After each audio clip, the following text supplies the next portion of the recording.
84 लाख योनियों में जन्म मरण का चक्कर चलता ही रहता है। एक आत्मा से दूसरी आत्माओं में प्रवेश करने के लिए ये मानव शरीर मिलता है। जन्म के बाद युवावस्था, प्रौढ़ावस्था, फिर आखिर में एक न एक दिन बुढ़ापे के चंगुल में फंस जाता है। यही जीवन चक्र प्रकृति का नियम भी है। फिर मन में ये डर बैठ जाता है कि बुढ़ापे में न जाने हमारा क्या हाल होगा। बुढ़ापे में हमें कौन सहारा देगा, कैसे दिन गुजरेगा। असहनीय पीड़ा, दुख, दर्द, निसहाय अकेलापन, तन्हाई काटने को दौड़ेगी। न जाने क्या हालात होंगे। बस यही सोचते हुए समय व्यतीत करते हैं। अपने जीवन के कर्तव्य का पालन करते हुए बच्चों का पालन पोषण, पढ़ाई लिखाई, उज्जवल भविष्य की चिंताओं के बाद शादी विवाह, उसके बाद नाती पोते के साथ खेलते हुए, इंतजार की घड़ियां गिनते हुए, अतीत के पत्रों को दोहराते हुए, कभी कर्मों को या दूसरों को दोषी ठहराते रहते हैं। राम प्रसाद जी कंपनी में कार्य करते हुए अब 60 साल हो गए। सेवानिवृत्त होकर सुबह शाम खेती बाड़ी का काम देखते थे। उनके 7 बेटे व एक लाडली बेटी, सभी अच्छे परिवार में खुशी जीवन व्यतीत कर अलग अलग जगहों में रहते हैं।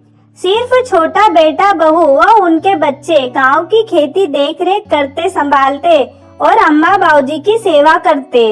सभी बच्चों की पढ़ाई लिखाई पूरी होने के बाद अपने कार्यों में व्यस्त हो गए। बड़ा बेटा इंजीनियर बन गया, शादी हो गई। दूसरा बेटा डॉक्टर के पद पर कार्यरत हो गया। तीसरा अपना खुद का व्यापार खोल लिया, अच्छा कमाने लगा। चौथा बेटा पुलिस अधिकारी बन गया।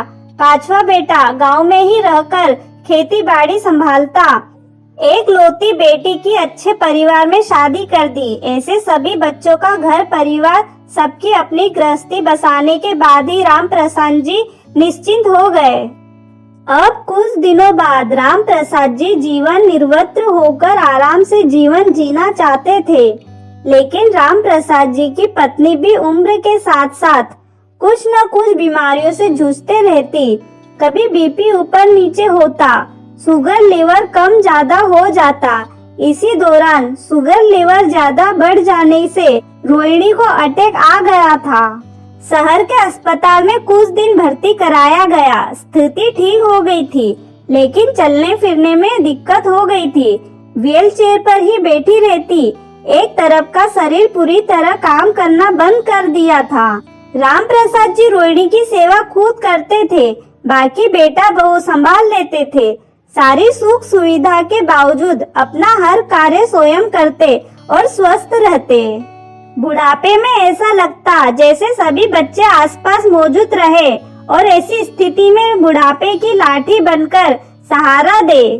बस यही तमद्रा मन में लगाए रखते थे, जबकि छोटे बेटा हरदम साथ रहता, मदद करता, सारी जरूरतों को पूरी करता। रोहिणी को बस यही आस लगे रहती थी कि मेरे सभी बच्चे साथ में ही रहें, उनकी नजरों के सामने दिखते ही रहे। परंतु बच्चों की पढ़ाई व्यवस्था, काम धंधा करने वाले भला कैसे सब कुछ छोड़कर रह सकते थे। जब कोई त्योहार पर्व मनाया जाता तो सभी 6 बेटा व बहू, उनके बच्चे, उनकी बेटी सोनल, जब सभी घर पर आते तो राम प्रसाद जी रोहिणी बड़े खुश हो जाते थे।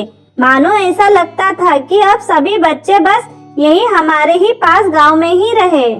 कभी कभी रोहिणी बच्चों से कहती थी कि मैंने 7 बेटे, एक बेटी का पालन पोषण कर इतना बड़ा किया है और आज एक बूढ़ी माँ को 7 बेटे पाल नहीं सकते।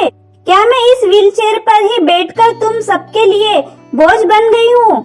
सेवा करने के लिए वक्त ही नहीं मिलता है। अपने घर इधर उधर का बहाना बना लिया करते हो। ऐसा कहकर अपने दिल की भड़ास निकाल लेती थी। अपनी उम्र में मैंने घर के सारे काम, शादी ब्याह, गृहस्थी बसाने की जिम्मेदारी बखूबी निभाई है, लेकिन आज मैं अपाहिज की तरह लाचार मजबूर हो गई हूँ और रोते बिलखते आंसू बहाती। बच्चे कहते, ऐसा नहीं है माँ, हम सभी आपकी बहुत चिंता करते हैं। जितनी सेवा बन पड़ती है करते हैं। अब आप कहती हो हम सभी एक साथ इकट्ठा रहें, ये संभव नहीं है, क्योंकि सब अपनी जिम्मेदारियों में, कार्य में जीवन यापन कर रहे हैं, सब छोड़कर यहाँ कैसे आ सकते हैं? जब कोई त्योहार व शुभ कार्य होता है तभी हम एक साथ मिलकर आपके पास आ सकते हैं।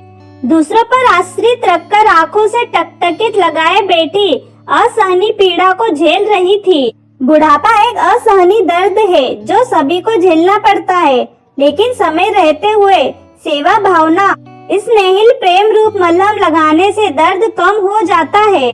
बुढ़ापे को सहज तो स्वीकार करते हुए राम प्रसाद जी व रोहिणी जी के अंतिम समय में सेवा किए, परंतु सभी कोशिश के बावजूद अंत रोहिणी ने एक दिन साथ छोड़कर सुहागिन का लाल जोड़ा पहनकर 16 श्रृंगार कर स्वर्ग लोक सिद्धार्थ गमन कर गई थी।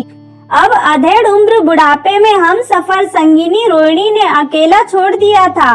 अकेलापन महसूस कर रहे थे, लेकिन सभी बच्चे नाती पोती के साथ सहारा देते हुए बुढ़ापे की लाठी बन गए हैं। दोस्तों, उम्मीद करती हूँ आपको वीडियो पसंद आई होगी।